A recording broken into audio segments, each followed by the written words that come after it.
Welcome back, and joining us on the show now is Shashi Singh. He is President, All India Rubber Industries Association. Mr. Singh, hi, thank you so much for joining us. First of all, your sense on the prices itself, because if you look at 3 or 4 or 5 years behind, and when you look at this year as well, the month of June actually has been quite strong as far as prices go. We've seen 200 rupees a kg come in sense of the Indian rubber prices. Do you see this trend continuing, staying on?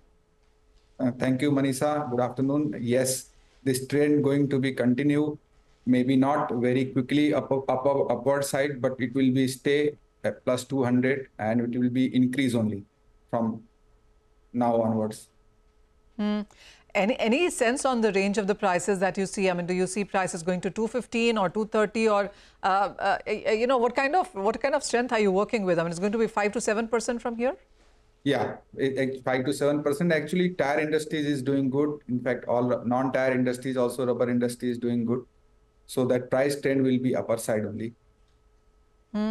Mr. Singh, talk to us also about the kind of production and consumption numbers that you see within India. I do understand that we do have a gap which has to be fulfilled because of with imports into India. What is it that you're looking at for the current season in sense of production and consumption?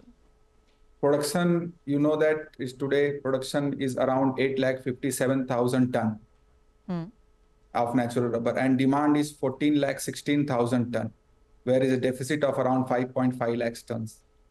So this deficit will definitely going to fulfill by import, and import price is 2.38 USD now, which is after paying a huge duty of 25% custom.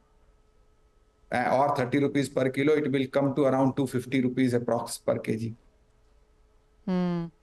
I do remember, Mr. Singh, that there have been various conversations about cutting or reducing import duty of rubber.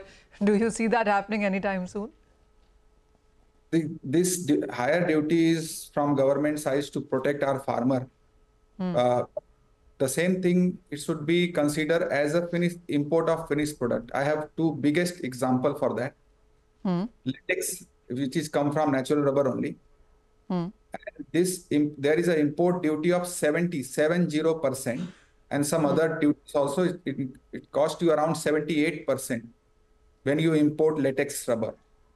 But from that latex rubber, you are making hand gloves, surgical gloves and all, and rubber mattress, where you can directly import surgical gloves or rubber mattress from SAARC country on 0% duty. So those companies who are manufacturing in India, they are facing loss and in a trouble. Clearly, that is an anomaly that perhaps the government will look into as we move forward from here. But your sense also on the demand growth that we have seen in India, Mr. Singh, because as you said, from tire companies and non-tire companies, the natural rubber demand has been on the stronger side. What is the kind of demand growth that you're looking at on a year-on-year basis? At least 5 to 6% demand will increase. At least 5 to 6%. Maybe more than that, but I can consider 5 to 6% of demand of natural rubber will increase on an annual basis. Okay. Yes. Okay. Mr. Singh, talk to us also about what's happening in the southern India. I mean, I remember having my last conversation with you where we discussed about monsoons having arrived, and this is an off-season, the tapping doesn't happen. But Kerala is now staring at a 46% of monsoon deficit. Does that help or not help situation? And how are you looking at this off-season from here? See, if the monsoon, the problem is what during the monsoon, if your tapping is there, now there is a chances of foreign particles to be in that cup where they are collecting the natural rubber, and that's come with the poor quality of production natural rubber.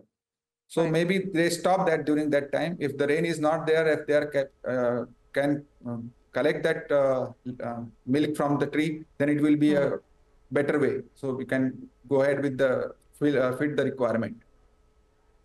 Fair point. I'm assuming those numbers will come in only by the end of this month. But at this point in time, Kerala is staring at 46% of monsoon deficit, so something that's not well for various crops, but I don't know how the plantation as an industry is looking at it. But Mr. Singh, as always, thank you so much for joining us. So that's on rubber, where the prices have increased quite strongly. Actually, last year, same time, prices were at around 150 to 160. We are trading at 200 rupees a kg right now. And as Mr. Singh said, another 5 to 7% of an increase in rubber prices is perhaps we could be looking at. But with that, it's a wrap on Halftime Report. Business Lunch will take all the action forward.